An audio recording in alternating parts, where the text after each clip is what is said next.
Hello guys, welcome to Eesha YouTube channel. మీకు ఈ video నచ్చితే కనుక ప్లీజ్ ఫ్రెండ్స్ లైక్ చేయండి, షేర్ చేయండి, సబ్స్క్రైబ్ చేయండి, కామెంట్ మాత్రం తప్పకుండా చేయండి. మరిన్ని వీడియోస్ కోసం నా ఛానల్ని సబ్స్క్రైబ్ చేసుకుంటారని అనుకుంటున్నాను.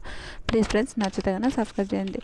డే 94 అది మస్తు డ్యాన్స్ చేద్దామా రామ రామ రత్తాలు ఆ సాంగ్ ఉంటుంది. ఆ సాంగ్ వచ్చినాక ఇమాన్యుయల్ పవన్ ఓకే గేమ్ గురించి అలా మాట్లాడుకుంటారు. సుమన్ అన్న వాళ్ళ మమ్మీ అంటే ఏమో వాళ్ళ మమ్మీతో మాట్లాడట్లేదు, వాళ్ళ మామతో అంటే ఇమాన్యుయల్ వాళ్ళ అమ్మ ఇమాన్యుయల్తో అంటే సంజన గారు మాట్లాడట్లేదు. వాళ్ళిద్దరికి కొంచెం సుమన్ అన్న వస్తాడు. సుమన్ అన్న వచ్చినప్పుడు ఏంటి అన్న మా మమ్మ మా నాన్న అంటే ఏంటంటే అన్న గేమ్ వచ్చినప్పుడు ఎవరు సపోర్ట్ వాళ్ళది ఉంటుంది కదా అన్న, ఆవిడ అట్లా అంటే ఇంకా నేను ఏం చేస్తానా చెప్పానా అని అంటాడు. అనక సరేలే అని ఇంకా ఏం అనలేక అవును ఏమో అవును అని అంటాడు. పాపం నవ్వు వస్తుంది నాకు, ఒక్కొక్కసారి చూస్తే నవ్వు వస్తుంది, ఒక్కొక్కసారి అయ్యో పాపం అనిపిస్తుంది. ఇంకా అవును కదా ఏమో అది ఇది అని మాట్లాడుతారు. తర్వాత వాళ్ళు మాట్లాడుకున్నాక బయటకు పోతారు. భరణి గారు అంటారు, సుమన్ అన్న నువ్వు వాళ్ళిద్దరి మధ్యలో పోకు, వాళ్ళిద్దరు ఎప్పుడు కలిసి ఉంటుందో తెలియదు, ఎప్పుడు మళ్ళీ గొడవ ఆడుతుందో తెలియదు, మళ్ళీ నువ్వెందుకు ఇన్వాల్వ్ అవుతావు అన్న సుమన్ అన్న పోకు అని చెప్తాడు. అనక ఈ వీక్లో భరణి గారు సుమన్ అన్న వీళ్ళిద్దరు దూరంగా అంటే ఈ వీక్లో గేమ్ ఉంటుంది. ఇప్పుడు గేమ్ ఉన్నప్పుడు సంజన గారు నిన్న తీసేశారు కాబట్టి బాల్స్ గేమ్ వచ్చినప్పుడు అంటే సంచాలకు మన కళ్యాణ్ సంజన గారు కాబట్టి బాల్స్ ఎవరెవరికి ఎట్లా వేయాలో వేసుంటారు. ఓకే మన తనుజకి ఎక్కువ వేసారంటే ఇంకా బాల్స్ వేసారు కదా అలా వేసేసారు. అలా వేయడం వల్ల ఓకే తనుజకు 10 వచ్చాయి గేమ్స్. ఆడ పాపం సుమనాన్న గేమ్ తీసుకోవాలన్నా ఆడపోయి మన భరణి గారు తీసుకుంటుండ్రు. ఆ సుమనాన్నకు తక్కువ అవుతుంది. సుమనాన్న ఆ విషయంలో గొడవ అవుతుంది. అంత విచిత్రం అయిపోయింది ఆ గొడవలంతా. ఇంకా సుమనాన్న అన్నా నేను తీసుకుంటున్నా కదా అన్న, నా బాల్స్ అని నువ్వు తీసుకుంటున్నావు కదా అన్న అని వాళ్ళిద్దరు గొడవ అవుతుంది. గొడవ కాదు కామన్గా ఇంకా నా బాల్స్ తీసుకుంటున్నావు అని వాళ్ళు చిన్నగా ఆర్గ్యుమెంట్ లాగా జరుగుతుంది. ఆర్గ్యుమెంట్ లాగా జరిగిన తర్వాత సరేలేని వాళ్ళు కూడా ఇంకా కామర్స్ ఉండిపోయిన తర్వాత ఇంకా లాస్ట్కు ఇంకా అందరు బాల్స్ ఎవరెవరికి ఉన్నాను అంటే తనుజకు 10, second Bharani garu, third demon, fourth ఇమ్ము, లాస్ట్ మన సుమన్ అన్నకు వస్తాయి. సుమన్ అన్నకు వచ్చినాక కూర్చున్న తర్వాత గేమ్స్ అందరిని అడుగు కూర్చోమని చెప్తాడు. బిగ్ బాస్ అందరిని అడుగు కూర్చోమని చెప్తే కూర్చుంటే ఇప్పుడు గేమ్ ఆడకోకుండా ఉండడానికి 2 మెంబర్స్ని తీసేయాలి అంటే 2 మెంబర్స్ని తీసేయాలన్నప్పుడు అందరు ముఖాలు ఇట్లా పెడతారు. పాప మన డెమోన్ అయితే అందరిని అడుగుతుంటారు, నా దిగకండి నాది.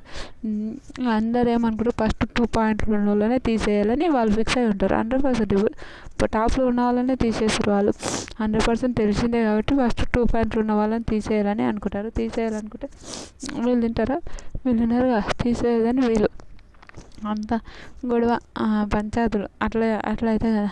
అయినప్పుడు మేము తీసేసామని వాళ్ళు తీయొద్దని వీళ్ళు ఇంకా అది పెద్దగా కొంచెం గొడవలాగా అవుతుంది. గొడవలాగా అయినాక తనుజకు డెమాన్కి గొడవ అయితే అరే నన్ను తీసిన ఇమ్మాను తీయకండి, టాప్ 5లో ఎవరు ఉండాలి, ఎవరు బాధ వాళ్ళకు ఉంటుంది కదా. ఇంకా టాప్ 5లో ఎవరు ఉండాలి చెప్పు, నీకు ఎవరు అనిపిస్తారో చెప్పని, నన్ను తీయకుండా ఇమ్మానం తీయకండి అది అని అతను అంటాడు. అతనంటే ఇంకెందుకు తీయాలరా, వాళ్ళని తీయాలి, మేము కూడా కష్టపడి గేమ్ ఆడుతున్నాం కదా అని అంటారు. వెనక భరణి గారు డెమాన్ గొడవ ఆడతారు. వెనక సంజన డెమాన్ పెద్ద గొడవ వెనక మేము గేమ్ ఆడొద్దా, మేము తీయొద్దా, ఎందుకు అట్లా చేస్తున్నావు, అది చేస్తున్నావు ఇది చేస్తున్నావు అని అరుస్తుంటుంది అమ్మ సంజన. అమ్మో పాపం డెమాన్ ఏంటంటే చాలా కామెడీ థింగ్ అట్లా బాగుంటుంది డెమాన్. ఈ డెమాన్ అందరిని అడుకోవడం వల్ల ఘోరంగా అడుగుతుంటాడు. ఆడ ఒక స్కెచ్ చేస్తుంటాడు మన కళ్యాణ్, వీళ్ళిద్దరు ఇలా అనుకుంటారు, తీసుకుంటూ కూర్చుంటారు. అప్పుడు ఇంకా వీళ్ళందరూ ఎవరెవరిని గేమ్ ఆడాలి ఇంకా వాళ్ళు అంటారు. లాస్ట్కు అందరూ ఎవరికి వేస్తారు, పవన్కి, డెమాన్కి, ఇమ్ముకి వేస్తారు.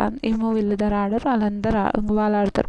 వాళ్ళు ఆడినప్పుడు ఎవరెవరు గేమ్ ఏమేమో ఆడతారంటే సంజన గారు వీళ్ళందరూ గేమ్ ఆడతారు. ఒక చిన్న లాజిక్ పట్టుకోలేక భరణి గారు లాస్ట్ వచ్చి 100 పాయింట్స్ కొడతారు. సెకండ్ మన తనుజ కొడతారు. థర్డ్ మన డెమాన్ కొడతాడు.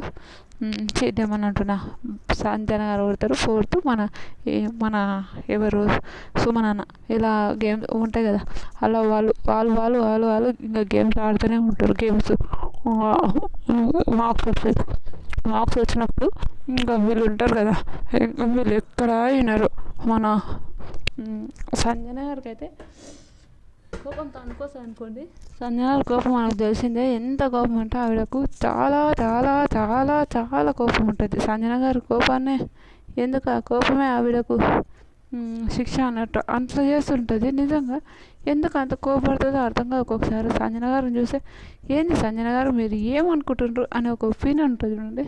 అలా అనిపిస్తుంది నాకు సంజన గారిని చూస్తుంటే. సంజన గారు ఇంకా అలా కోపడుతుంటారు డెమాన్ మీద, వీళ్ళ మీద బాగా గొడవలు అయితే. గొడవలైనా వినరు సంజన గారు. ఎలా అంటే సంజన గారు చెప్పిందే వేదం అన్నట్టే ఉంటుంది. వెనక లాస్ట్కి వాళ్ళకి పాయింట్లు వస్తాయి. పాయింట్లు వేసినాక టాప్ టూలో ఎవరెవరు ఉంటే మన తనుజ ఉంటుంది, భరణి గారు ఉంటారు. టాప్ టూలో తనుజ, భరణి గారు ఉంటారు అన్నప్పుడు, టాప్ టూలో తనుజ, భరణి గారు ఉన్నప్పుడు ఆ భరణి గారు టాప్ టూలో తనుజ, భరణి గారు ఉన్నప్పుడు భరణి గారికి క్వశ్చన్స్ అడుగుతారు కొంతమంది క్వశ్చన్స్ అడిగి మీ డ్యాన్స్ మీది రీతు అది క్వశ్చన్స్ అవి బాగుంటాయి మీకు అని అంటారు. ఇంకా వాళ్ళందరూ హ్యాపీగా ఒకసారి మీరు ఆ డ్యాన్స్ చేస్తే మాకు హ్యాపీ అని అంటే సరే వాళ్ళు డ్యాన్స్ ఆయన రీతుతో వేసే స్టెప్పులు రీతు భరణి అన్న ఇమ్ము వేస్తారు. ఆ స్టెప్పులు వేసిన తర్వాత ఇంకా పోతారు. ఆ స్టెప్పులు వేసిన తర్వాత వాళ్ళు ఇంకా భరణి మీరు లోపలికి వెళ్ళాలని కోరుకుంటున్నాను బిగ్ బాస్ అంటాడు. వేసినాక మీరు కంబ్యాక్ ఇచ్చారు కదా, కంబ్యాక్ ఎలా అనిపించింది అని ఒక క్వశ్చన్ అడుగుతాడు. ఆ కంబ్యాక్ క్వశ్చన్ చాలా బాగా అనిపించింది నాకు కూడా. నిజంగా కంబ్యాక్ ఇచ్చినాక భరణి గారు చాలా మంచిగా గేమ్ ఆడుతున్నాడు. కానీ ఒకనొక టైంలో ఉన్నప్పుడు వాళ్ళు తనుజ అయినా భరణి గారు అయినా వీళ్ళందరూ అరే ఇది కదా గేమ్, ఇది కదా ఇలా అనుకొని వాళ్ళు ఆడిర్రు. ఓకే ఆడిర్రు కానీ భరణి గారు ఆ బంధం గురించి, భరణి గారు ఫ్రెండ్షిప్ గురించి, తనుజ ఫ్రెండ్షిప్ గురించి ఎవ్వరు అడగలేదు. నిజంగా నేను కూడా షాక్ అయినా. అరే మీరు బయటకు పోయినా కూడా నాన్న అట్లానే ఉంటాడా, లేకపోతే మీరే అట్లా అనుకుంటున్నా అని అడుగుతారేమో నేను అనుకున్నా. కానీ అది ఎవ్వరు అడగలే రియల్. ఎందుకేమో తెలియదు కానీ ఎవ్వరు ఆ క్వశ్చన్ అడగలేరు. ఓకే ఆయన క్వశ్చన్ అడగకపోయినా వాళ్ళు ఉంటారు అనుకోండి, మనకు తెలిసిందే. ఎందుకంటే ఓకే తనుజ ఒక మంచి అమ్మాయి కాబట్టి అదే అంటే భరణి గారు మంచోళ్ళు కాదా అంటే భరణి గారు కూడా మంచోళ్ళే. కానీ తనుజ కొంచెం మంచిగా అనిపిస్తుంది నాకు, ఉంటుందేమో అని నా ఒపీనియన్. మీకేమనిపించిందో కూడా ప్లీజ్ కామెంట్ చేయండి. ఈ వీడియో మీకు నచ్చుతుందని ప్లీజ్ ఫ్రెండ్స్ లైక్ చేయండి, షేర్ చేయండి, సబ్స్క్రైబ్ చేయండి, కామెంట్ మాత్రం తప్పకుండా చేయండి. మరిన్ని వీడియోస్ కోసం నా ఛానల్ని సబ్స్క్రైబ్ చేసుకుంటారని అనుకుంటున్నాను. ప్లీజ్ ఫ్రెండ్స్ నచ్చుతానే సబ్స్క్రైబ్ చేసుకోండి, నచ్చకపోయినా కూడా సబ్స్క్రైబ్ చేసుకుంటారని అనుకుంటున్నాను. ప్లీజ్ ఫ్రెండ్స్ నచ్చితే సబ్స్క్రైబ్ చేసుకోండి ఫ్రెండ్స్.